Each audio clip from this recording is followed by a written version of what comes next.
Internet Monitor is generally about trends that happened in the past year over the internet involving things that happen in society that impact the internet and vice versa. The report itself is a collection of essays that was written by a number of practitioners and researchers reflecting on the past year of internet and society. The report is a series of vignettes that come from our community that kind of describe different facets of our digital world today. The Internet Monitor Report is a way for us to kind of get a big picture view on all the current issues that really matter to all the people involved in the Berkman Center, and that really covers a lot of different angles and different disciplinary approaches to studying the internet.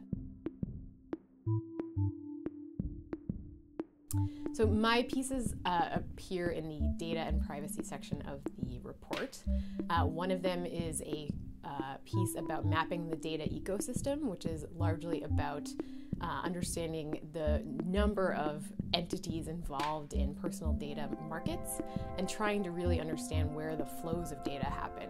My essay is about privacy in the context of human subjects research, and it asks the question in the age of the web, what does public mean? The other piece is a kind of experimental fiction piece about personal data and the Internet of Things, titled Dada, Data, and the Internet of Paternalistic Things.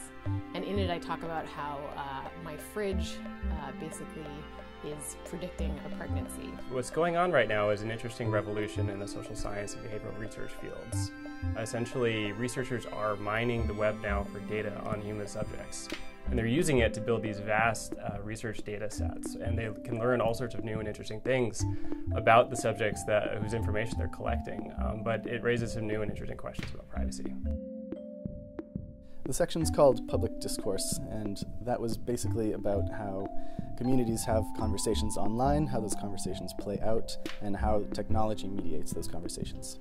So this paper was co-written with Sans Fish, and it was focusing on the narrative or discourse that happened surrounding the Gaza war of 2014, online, focusing mainly on media sources. There was a lot of social media activity around it, and there was a need to unpack that social media activity and understand what the voices were and how they aligned with different media sources. Using the technology that Sans built, I was able to go through the visualizations and go through the community clusters and analyze what the discourse actually was around the war. So our analysis was based on technology that looks at the types of language that are being used online in discourse. We were able to understand which communities of discourse existed in these conversations based on the language that was most frequently used that stitched together different communities. It's important, I think, for two reasons. One is trying to understand online community discourse in general, especially amongst mainstream media, and also when it comes to conflict or topics around conflict, there's always this assumption that there's a discourse surrounding two parties, when in the reality, and especially in our report, we've realized that there's more than one discourse. It's important for this to be written because there's a need for reflection when technology moves so fast. Technology is impacting society in significant ways, and if we don't spend the time to understand that, then we may fall into the same pitfalls that we've fallen into in the past year.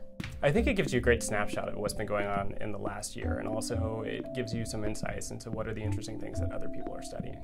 I think it's really important to take the step back and look at the reflections that have come, especially since this is a collection of essays from top researchers across the world. One of the things this report does is to start to cover questions I think that future research can address. We bring a lot of different perspectives on what's going on in the world, and so being able to talk about these issues from different angles, I think, is really instructive.